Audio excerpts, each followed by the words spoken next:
Hello friends, मैं हूं सत्येंद्र के तिवारी दुबई से और स्वागत है आपका बुक समरी स्टोर में। दोस्तों, आज मैं एक ऐसा बुक लेके आया हूं जो सिर्फ 15-20 मिनट्स में आपको एमबीए बना सकती है। इस एमबीए में आपको डिग्री तो नहीं मिलेगा, लेकिन आपको पूरी समझ में आ जाएगा कि बिजनेस में मास्टरी कैसे किया जाए। आखिर एमबीए वाले लोग जो होते हैं, जो एमबीए करते हैं, पूरा मास्टरी जिसमें करते हैं, उसमें क्या खास सिखाया जाता है। दोस्तों, इस बुक में लेखक स्टेप बाय स्टेप बताते हैं कि जो मास्टरिंग डिग्री है बिजनेस के लिए, जो टॉप यूनिवर्सिटीज़ हैं वर्ल्ड की, वो क्या सिखाती हैं, वो पूरे 10 दिन में वो बताने की कोशिश करते हैं। ये बुक में लिखते हैं और वो स्टेप बाय स्टेप बताते हैं कि कैसे आप एमबीए हो सकते हैं सिर्फ 15 से 20 मिनट्स इस वीडियो को सुन के। दोस्तों, ये वीडियो मैं खास लेके आया हूँ उन लोगों के लिए जो बिज़नेस करना चाहते हैं, जो चाहते हैं अपने लाइफ में कुछ करने के लिए, ग्रो करने के लिए, सिर्फ अपने जॉब से में पूरी लाइफ ख़राब ना हो, उससे आगे कुछ करने के लिए। उनके लिए ये वीडियो रामबाण होने वाली है। अगर आप सच में कुछ करना चाहते हैं, बिज़नेस करना चाहते हैं या सोच रहे हैं, तो ये वीडियो आपको लास्ट तक ज़रूर देखना चाहिए। ये वीडियो आपको पूरे तरीके से पूरी आपके बिज़नेस की गाइडलाइन बताएगी कि आपको क्या करना है बिज़नेस में। स्टेप बाय स्टेप में मैं बताऊंगा और आपके भाषा में मैं समझाने की कोशिश करूंगा, जिससे आपको क्लियर पता चले कि एमबीए होता क्या है। आपको, अगर आप अपना बिज़नेस स्टार्ट करेंगे तो आपको क्या करना है, आप बिज़नेस में मास्टरी कैसे हो सकते हैं, बिज़नेस की मास्टरी होती क्या है, वो सब इस बुक में मैं बताने वाला हूँ। दोस्तों, ये बुक बहुत ही ख़ास है। इस बुक के लेखक बहुत सारे यूनिवर्सिटीज़ के जो बिज़नेस टीचर्स हैं, जो एमबीए के टीचर्स हैं, उनका इंटरव्यू लेके, उनसे बात करके और एमबीए के स्टूडेंट से बात करके ये बुक लेके आए हैं, जिसमें उन्होंने निचोड़ के लिखा है, सिर्फ उसके सारांश लिखा है कि एग्जैक्टली अगर आप बिज़नेस में मास्टर होना चाहते हैं तो आपको क्या करना है। स्टेप बाय स्टेप बताया गया है, वही मैं आज आपके साथ शेयर करने वाला हूँ। दोस्तों, अगर आप सच में चाहते हैं कि आप बिज़नेस में मास्टर हो जाएं, जो कोई भी आपका हाथ ना पकड़ पाए, और जब भी आप बिज़नेस करें आप सबसे आगे हों, तो दोस्तों ये वीडियो आपको लास्ट तक ज़रूर देखना चाहिए। लास्ट में मैं आपको कुछ बिज़नेस की टिप्स बताऊँगा जो पर्सनली मैं फॉलो करता हूँ, और मैं पिछले 12 साल से मैं खुद अपना बिज़नेस करता हूँ और मेरे 4 कंट्रियों में मेरे बिज़नेस है। मैं दुबई में खुद बिज़नेस करता हूँ पिछले 12 साल से। मेरे इंडिया में बिज़नेस है, सिंगापुर में है, साउथ अफ्रीका में है एंड दुबई में। दोस्तों, मैं टोटल 5 स्टेप में इस बुक को कवर करूंगा और मैं आपको स्टेप बाय स्टेप बताऊंगा, आपकी भाषा में बताऊंगा और बहुत सिंपल तरीका से बताऊंगा, जो आपको क्लियर समझ में आ जाए और उसको आप अपने लाइफ में फॉलो कर सकें, अपने बिजनेस में फॉलो कर सकें। अगर आप ये स्टेप्स अपने बिजनेस में फॉलो करते हैं दोस्तों, तो बिलीव कीजिए आपको सक्सेस होने से कोई नहीं रोक सकता और आप बिजनेस में सबसे आगे हो जाएंगे। तो दोस्तों, इससे पहले कि आप हमारे वीडियो में खो जाएं, हमारे चैनल को सब्सक्राइब कीजिए, लाइक कीजिए और अगर वीडियो पसंद है तो शेयर जरूर कीजिएगा, क्योंकि हो सकता है आपकी एक शेयर से किसी की लाइफ बन जाए।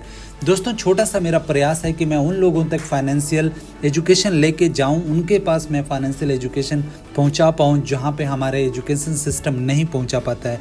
दोस्तों, हमारे स्कूल में कभी नहीं पढ़ाया जाता, हमारे कॉलेज में कभी नहीं पढ़ाया जाता कि हम अमीर कैसे बने, हम पैसे से पैसे कैसे कमाएं और हम अपने लाइफ में फाइनेंशियल फ्री कैसे हो। दोस्तों, हमें सिर्फ नौकरी करने के लिए प्रोग्राम किया जाता है। हमें सिर्फ ये बोला जाता है कि आप अच्छा नंबर लाओ, अच्छा यूनिवर्सिटी में से पढ़ो, अच्छा यूनिवर्सिटी से डिग्री लाओ कि आप अच्छी नौकरियां कर सको। दोस्तों, हमारा सिर्फ मकसद ये है कि आपके पास वो फाइनेंशियल एजुकेशन पे पहुँचे। बुक के थ्रू मैं ये बताना चाहता हूँ कि अमीर कैसे बना जाए, फाइनेंशियल फ्री कैसे हुआ जाए और सक्सेस कैसा हुआ जाए। आइए बुक पे आते हैं। इस बुक का नाम है द 10 डेज MBA और इस बुक के लेखक स्टीवन सिल्बिगर हैं। ये बुक बताती है how to be MBA in 10 days, a step by step guide to mastering the skills taught in the top business school. दोस्तों, बिजनेस स्कूल में जो क्या बताया जाता है, उसमें MBA कैसे सिखाया जाता है, MBA कैसे कराया जाता है और उस MBA के कोर्स में क्या खास बात सिखाई जाती हैं, वो आपको इस बुक में सीखने को मिलेगा। मैं टोटल स्टेप बाय स्टेप आपको बताऊँगा कि कैसे आप इस बिज़नेस में MBA की जो भी स्किल्स हैं वो आप पा सकते हैं। और आप अगर आप खुद बिज़नेस करते हैं तो डेफिनेटली आप बिज़नेस में सक्सेस हो सकते हैं। जो चाहते हैं, जैसे चाहते हैं, वैसे आप अपने बिज़नेस को चला सकते हैं। दोस्तों, इस बुक में सिखाया गया है कि बिजनेस के 5 प्रिंसिपल होते हैं। वो पांचों प्रिंसिपल मैं आपको डिटेल में आपके साथ डिस्कस करने वाला हूं और आपको बताने वाला हूं कि ये 5 ऐसे कौन से प्रिंसिपल है जो आप अपने बिजनेस में फॉलो कर सकते हैं, आप उस बिजनेस में लगा सकते हैं, जिससे आपका बिजनेस सफल होएगा, सक्सेस होएगा, जो दुनिया के टॉप बिजनेस स्कूल में MBA में सिखाया जाता है। Principle number 1, value creation. दोस्तों, आपको पता होना चाहिए कि आपकी वैल्यू क्या है, आपके बिजनेस की वैल्यू क्या है, लोगों को क्या चाहते हैं, कौन सा ऐसा प्रोडक्ट है जो डिमांड है मार्केट में, वो आपको पता होना चाहिए। जब तक आप वो प्रोडक्ट बाजार में बनाएंगे नहीं, वो सर्विसेज आपने नहीं देंगे जो मार्केट में डिमांड में है, तो उस बिज़नेस का ज़्यादा वैल्यूएशन नहीं हो सकता और वो बिज़नेस ज़्यादा लॉन्ग लास्टिंग नहीं हो सकता। दोस्तों, कुछ भी करने से पहले आपको सबसे पहले ये रिसर्च करना चाहिए कि जो आप बिज़नेस करना चाहते हैं, जो प्रोडक्ट आप मार्केट में लेके आना चाहते हैं या जो सर्विसेज आप मार्केट में लेके आ रहे हैं, उसका कितना डिमांड है। अगर डिमांड उसका ज़्यादा है तो डेफिनेटली उसको सक्सेस होने से कोई नहीं रोक सकता। तो आपको पता होना चाहिए कि जो आपका प्रोडक्ट बाज़ार में आप लॉन्च करेंगे या सर्विसेज लॉन्च करेंगे, वो कितना बड़ा वैल्यू क्रिएट कर सकता है। एग्जाम्पल के लिए दोस्तों, जो ओला ने जब लॉन्च किया इंडिया में, तो ओला को पता था कि टैक्सी लेना इंडिया में बहुत बड़ा एक हेडेक का काम था और जब भी आप जाएं तो किसी टैक्सी वाले के पास जाके आपको बुकिंग करानी पड़ती थी, आपको फ़ोन करना पड़ता था या आपको कुछ दूर पैदल चल के तब जाके आपको टैक्सी या कैब मिलती थी। आज ओला वालों ने समझा कि इसकी डिमांड है, क्योंकि 135 करोड़ का पॉपुलेशन वाला कंट्री है इंडिया और यहाँ पे कितनी बड़ी ट्रांसपोर्टेशन की व्यवस्था होनी चाहिए। ओला ने सही जगह अपना बिजनेस किया, उन्होंने वैल्यू क्रिएट किया। उनको पता था कि जो वो मार्केट में प्रोडक्ट लेके आ रहे हैं, जो सर्विसेज लेके आ रहे हैं, वो यूनिक है और वो जब लेके आएंगे तो उसका डिमांड बहुत रहेगा, क्योंकि उसकी वैल्यू ज़्यादा है और उसकी डिमांड बहुत ज़्यादा है, क्योंकि उस टाइप की सर्विसेज कोई भी मार्केट में नहीं प्रोवाइड करता था। तो जब भी आप कुछ भी बिज़नेस करने के लिए बारे में सोचें, जब भी आप प्लान करें कि आप बिज़नेस कुछ खोलने वाले हैं, तो आप मार्केट का रिसर्च करवाइए या मार्केट का आप खुद रिसर्च कीजिए और आप ये पता कीजिए कि कौन सा प्रोडक्ट का ज़्यादा डिमांड है, जो आप मार्केट में लेके आएंगे तो वो ज़्यादा बिकेगा या आपकी जो सर्विसेज हैं वो खरीदी जाएंगी। प्रिंसिपल नंबर 2, जब आप अपना ये डिसाइड कर लेते हैं कि किस चीज़ का आपको बिजनेस करना है, जो मार्केट में डिमांड सबसे ज़्यादा है, जिसका वैल्यू क्रिएशन आप कर सकते हैं, जब ये डिसाइड हो जाता है तो आपको सेकंड चीज़ मार्केटिंग करना पड़ेगा। दोस्तों, कोई भी चीज़ अगर प्रोडक्ट आप बाज़ार में लॉन्च करेंगे, आप मार्केट में लेके आएंगे कोई भी प्रोडक्ट या सर्विसेज, तो लोगों को पता चलना चाहिए। जब लोगों को पता चलेगा कि ये आप प्रोडक्ट लेके आए हैं या आप सर्विसेज लेके आए हैं जो डिमांड में हैं, तो आपको बहुत ज़्यादा ऑर्डर्स मिलेंगे और आपको बहुत ज़्यादा मार्केट से रिस्पांस मिलेगा। तो जब तक आप मार्केट नहीं पकड़ते, आप मार्केटिंग नहीं करते, तब तक लोगों को पता ही नहीं चलेगा कि आप कौन सा ऐसे प्रोडक्ट लेके आए हैं या सर्विसेज लेके आए हैं जो उनको चाहिए। दोस्तों, आपको मार्केटिंग ऐसे करना है जिसमें अटेंशन कैसे खींचा जाए अपने कस्टमर को, कैसे पता चले कि कहाँ पे क्या चीज़ है। अगर आप मार्केटिंग रॉन्ग जगह करेंगे तभी भी लोगों को पता नहीं चलेगा। आपको सही जगह सही टूल्स यूज़ करना है मार्केटिंग करने का। जो भी आपका प्रोडक्ट है, आप ये सोचिए कि जो आप प्रोडक्ट या सर्विसेज बाज़ार में लेके आ रहे हैं, तो कहाँ पे आपके कस्टमर हैं और आपके कस्टमर कहाँ पे मिलेंगे। दोस्तों, आपने देखा होगा कि जो बड़ी कंपनियां हैं, जो रॉयल्स रॉय है या ब्रेंटली है, उसका कभी भी एडवर्टीजमेंट टीवी पे नहीं आता। दोस्तों, आपने सोचा होगा कि इतना बड़ा बिजनेस, इतना बड़ी कार, इतना लग्जरी कार और इतना एक्सक्लूसिव कार जो है, वो टीवी पे क्यों नहीं आती? क्योंकि उनको पता है कि जो उनका कस्टमर होगा वो टीवी नहीं देख रहा होगा। दोस्तों, आप समझिए कि जो लोग टीवी देख रहे होंगे वो लोग ब्रेंटली और रॉल्स रॉय नहीं खरीद सकते। तो दोस्तों, उस कंपनी को पता है कि मेरा कस्टमर कहाँ मिलेगा, कहाँ पे मुझे एडवर्टीजमेंट करना है, कहाँ पे मुझे मार्केटिंग करना है और कहाँ पे नहीं करना है। तो दोस्तों, जब आप अपने बिजनेस के लिए मार्केटिंग करें तो आप एक मेक श्योर करें कि आपका प्रोडक्ट क्या है और आपके कस्टमर कहाँ मिलेंगे और कैसे आप कस्टमर का ध्यान आकर्षित कर सकें, ऐसा कुछ मार्केटिंग कैंपेन करें। आप हमेशा ये ध्यान रखें कि आपका मार्केटिंग इतना ज़बरदस्त होना चाहिए कि कस्टमर का आपका ध्यान खींच सके। अट्रैक्शन आप कैसे बना सकते हैं, कैसा अटेंशन खींच सकते हैं आप अपने कस्टमर का, वो ज़्यादा इम्पोर्टेंट है। दोस्तों कोई भी मार्केटिंग कैंपेन का सबसे बड़ा जो मकसद होता है वो अपने कस्टमर को अटेंशन खींचना। आप कोई भी कैंपेन यूज़ कर सकते हैं, कोई भी आप मार्केटिंग टूल्स यूज़ कर सकते हैं, लेकिन उसका मकसद सिर्फ यही होना चाहिए कि कितना ज़्यादा आप अपने कस्टमर का अटेंशन खींच सकते हैं। Principle number 3, sales. दोस्तों जब आपने अपना प्रोडक्ट रिसर्च करके लॉन्च कर दिया जिसका डिमांड है, आपने मार्केटिंग कर दिया, आप अपने मार्केटिंग के थ्रू अपने प्रोडक्ट को वहाँ तक पहुँचा दिया जहाँ पे आपका कस्टमर है। कस्टमर को पता चल गया कि ये प्रोडक्ट और ये सर्विसेज जो मार्केट में आप दे रहे हो वो बहुत ही एक्सक्लूसिव है और किसी के पास नहीं है, या जो आपका प्रोडक्ट है वो औरों से ज़्यादा बेहतर है। तो उसके बाद जो थर्ड चीज़ आती है वो सेल का। आप उसको बेचना है, उसको कस्टमर को सेल्स में कन्वर्ट करना है। उसको आपको इस बात को ध्यान देना है कि जो भी आप प्रोडक्ट लेके आए हैं बाज़ार में वो इकोनॉमिकल भी होना चाहिए, जो कस्टमर का बजट में फ़िट हो। अगर कोई भी प्रोडक्ट आप इतना महंगा लेके आ जाएंगे, भले वो डिमांड में भी हो, लेकिन अगर कस्टमर के बजट में फ़िट नहीं बैठता है तो वो मार्केट में नहीं चलेगा। तो दोस्तों इस बात का ख्याल रखना है कि जो भी आप प्रोडक्ट की वैल्यूएशन करें तो आप ये देखें कि उस प्रोडक्ट की या उस सर्विसेज की आपको कॉस्ट कितनी पड़ रही है।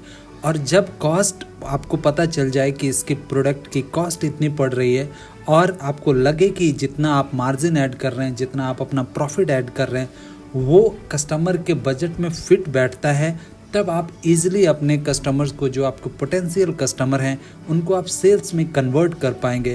बिकॉज दोस्तों देखिए ये पूरा वर्ड एक्सचेंज का ज़माना है। आपके पास प्रोडक्ट है जो आपके कस्टमर को चाहिए और कस्टमर के पास पैसा है जिसको आपका प्रोडक्ट चाहिए, तो ये सिर्फ एक्सचेंज का है। अब आप अपने प्रोडक्ट के लिए कितना पैसा लेते हैं वो रियली वर्थ है कि नहीं वो आपको डिसाइड करना है, वो आपको मार्केट रिसर्च से पता चलेगा। एग्जाम्पल के लिए शायद आपको याद होगा या नहीं, जब रिलायंस ने अपना फर्स्ट CDM में प्रोडक्ट लॉन्च किया था, जब सिर्फ 1000 में आपको एक सिम मिल रही थी जिसमें फ़ोन भी मिल रहा था। मोबाइल फ़ोन के साथ आपको सिम का कनेक्शन सिर्फ 1000 रुपीज़ में मिल रहा था। दोस्तों ये मुझे शायद अगर याद है तो 2005 या 6 की बात है, जब रिलायंस ने अपना फर्स्ट प्रोडक्ट लॉन्च किया था, अपना मोबाइल लॉन्च किया था, CDMA मोबाइल लॉन्च किया था, जिसमें उन्होंने सिम के साथ अपना मोबाइल भी देते थे सिर्फ 1000 रुपीज़ में। दोस्तों उस समय मोबाइल की डिमांड थी। रिलायंस ने पूरे इंडिया में इस बात का सर्वे करवाया था, इस बात को पता किया था कि उनका कितना प्रोडक्ट का डिमांड रहेगा।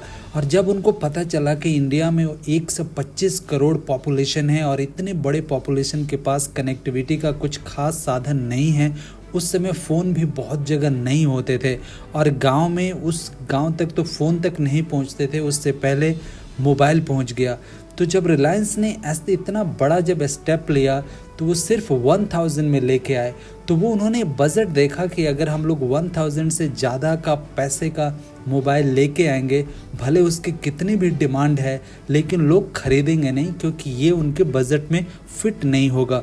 तो दोस्तों जब भी आप अपना प्रोडक्ट या सर्विसेज मार्केट में लॉन्च करें, आपको पता होना चाहिए कि उसके रियल वैल्यूएशन क्या है और जो आपके कस्टमर हैं उनकी बजट में फिट बैठता है या नहीं बैठता है। जब आपको ये पता हो गया और आपने प्रॉपर वैल्यूएशन कर लिया, प्रॉपर आपने प्राइसिंग रखी, तो तब आप उसको सेल्स में कन्वर्ट कर पाएंगे और फिर आप बिजनेस को आगे बढ़ा पाएंगे। Principle number 4, value delivery.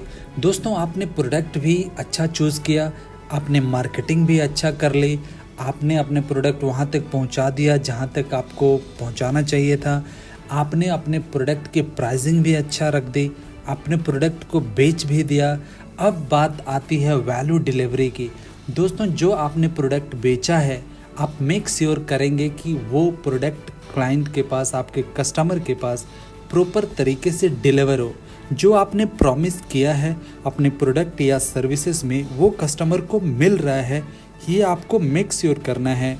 जब आप मेक श्योर करते हैं कि जो आपने कस्टमर के जिससे पैसे लिए हैं, जो आपने बोल के पैसे लिए हैं, वो आप डिलीवर कर रहे हैं, ऑन टाइम डिलीवर कर रहे हैं, तो उससे कस्टमर का कॉन्फिडेंस बढ़ता है, लोग आप पे विश्वास करते हैं, लोग आपका बिलीव करते हैं और जब आपके पास विश्वास, लोगों का विश्वास होता है, अपने कस्टमर का बिलीव होता है, तो यकीन मानिए दोस्तों आपका कस्टमर कहीं नहीं जाने वाला और कंटिन्यूअसली वो सिर्फ आपके पास रहेगा। बिकॉज़ आप जो उसको दे रहे हैं मार्केट में वो दूसरे उसको नहीं दे रहे हैं। तो दोस्तों ये भी बहुत बड़ा पार्ट है बिज़नेस में वैल्यू डिलीवरी की, कि जो आपने प्रॉमिस किया, जो आपने अपने सेल्स में लिखा, अपने प्रोडक्ट के बारे में लिखा, वो डिलीवर हो रहा है कि नहीं, ये आपको मेक श्योर करना है। जब आप डिलीवर कर रहे हैं जो कस्टमर को चाहिए, जो आपने प्रॉमिस किया था, जो आपने अपने प्रोडक्ट में लिखा था, जो आपने अपने मार्केटिंग कैंपेन में लिखा था, तो इससे ट्रस्ट बिल्ड होता है। दोस्तों अगर आपके प्रोडक्ट में किसी प्रकार की तकलीफ़ है, किसी प्रकार की प्रॉब्लम है, कोई डैमेज है, तो आपको सामने से अपने कस्टमर को बता देना चाहिए। जब आप ऐसे करते हैं तो और भी आप गहरा छाप छोड़ पाते हैं अपने कस्टमर के दिमाग में, और आपका कस्टमर और ज़्यादा आप पे ट्रस्ट करने लगता है। फॉर एग्ज़ाम्पल, अगर आप घर बेचते हैं, अपने कस्टमर को विला बेचते हैं या बंगलाज बेच रहे हैं, तो आपको बता देना चाहिए कस्टमर के, अगर वहाँ पे कुछ मेंटेनेंस का छोटा मोटा काम है, तो अगर आप कस्टमर को बताते हैं कि ये छोटा मोटा मेंटेनेंस का काम है जिसको आपको करवा लेना चाहिए और थोड़ा बहुत आपके पैसे खर्च होंगे, तब कस्टमर को ये बिलीव होता है कि आप जो उनके साथ बात कर रहे हैं, जो आपने प्रॉमिस किया था और जो आप डिलीवर कर रहे हैं वो 100% करेक्ट है, और कस्टमर आप पे बिलीव कर लेता है। और जब आप कस्टमर का बिलीव जीत जाते हैं तो वो कस्टमर हमेशा आपका रहता है। चाहे आप कोई भी प्रोडक्ट लेके आए, जब एक बार आपने नाम अपना कमा लिया तो वो हमेशा रहता है। दोस्तों आज भी आपने जो ब्रांड यूज़ कर रहे होंगे, कुछ ब्रांड आपके लाइफ में ऐसे होंगे जो आप आंख बंद करके जिस पे आप ट्रस्ट कर सकते हैं, और वो ब्रांड के कुछ भी कपड़े हों, शूज़ हैं या कुछ भी आप ले लेते हैं, क्योंकि आपको पता है कि ये कंपनी कभी आपके साथ चीटिंग नहीं करेगी और जो प्रोडक्ट के वो पैसे ले रहे हैं वो रियली वर्थ करता है। तो दोस्तों ये बहुत इंपॉर्टेंट पॉइंट है कि आप अपना वैल्यू डिलीवर करें। जितना भी आपने अभी तक सीखा, फर्स्ट, सेकेंड, थर्ड, ये फोर्थ जो प्रिंसिपल है वो सबसे इम्पोर्टेंट है। Principle number 5, finance. दोस्तों जब आपने अपना प्रोडक्ट चुन लिया और ख़ास प्रोडक्ट चुना जिसका मार्केट में डिमांड है, आपने अच्छे से मार्केटिंग भी कर दी, आप वहाँ तक अपने प्रोडक्ट रीच पहुँचा दी जहाँ पे आपके कस्टमर हैं, और आपके कस्टमर को पता भी चल गया कि ये प्रोडक्ट या सर्विसेज आपके पास हैं। आपने लोगों को बेच भी दिया क्योंकि आपकी वैल्यूएशन है, आपका अच्छा वैल्यूएशन है, अच्छा प्राइसिंग है, लोगों ने आपके प्रोडक्ट या सर्विसेज को ख़रीद भी लिया, आपने वैल्यू भी डिलीवर कर दिया। जब सारी चीज़ें आपने कर दिया, एक पूरे ट्रांजैक्शन आपने कंप्लीट कर दिया, तो आती है फाइनेंस की। ये डिपेंड करता है दोस्तों कि ये सारे जो एक्सरसाइज आपने किया फर्स्ट से लेके फोर्थ स्टेप तक, तो फिफ्थ प्रिंसिपल में होता है कि आपने कमाया क्या, आपने सब कुछ करने के बाद कितना आपने फाइनेंशियली, कितना आप स्ट्रांग हुए, कितने आपने पैसे बचाया, आपके नेट प्रॉफिट क्या निकली, वो सबसे ज़्यादा इम्पोर्टेंट है। दोस्तों अगर आप पैसे कमाएंगे नहीं तो ये बिज़नेस ज़्यादा दिन तक नहीं चल सकता। कोई भी बिज़नेस इनफैक्ट अगर वो फंड नहीं जनरेट कर पा रहा है और वो प्रॉफिट ज़्यादा नहीं कर पा रहा है, तो वो बिज़नेस ज़्यादा देर तक नहीं चलता, ज़्यादा दिनों तक नहीं चलता। तो ये फाइनेंस उतना ही इम्पोर्टेंट है दोस्तों जितने बाकी सारे प्रिंसिपल इम्पोर्टेंट है।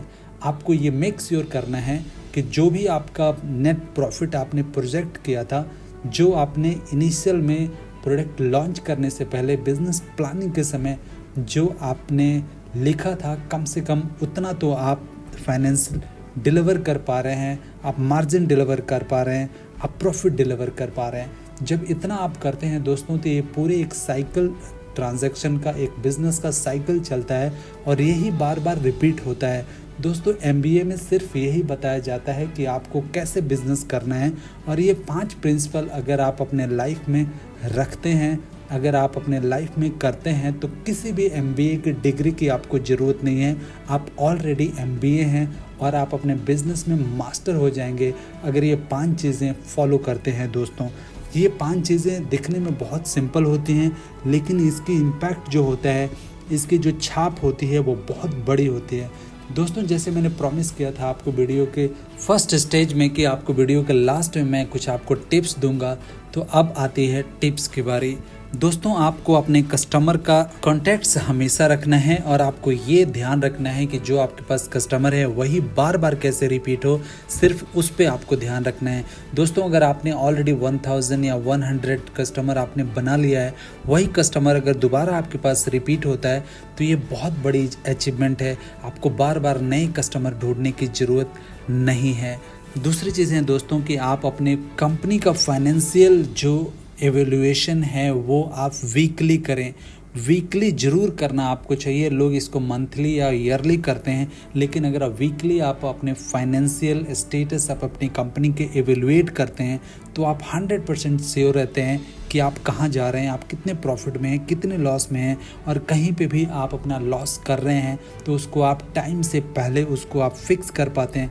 जो भी लूप्स होते हैं आपके बिज़नेस में इमिडिएटली आप उसको फिक्स कर पाते हैं। तो ये छोटे छोटे अगर टिप्स आप अपने बिज़नेस में उतारें, अगर आप अपने बिज़नेस में फॉलो करें तो आपको बिज़नेस में सक्सेस होने से कोई नहीं रोक सकता है।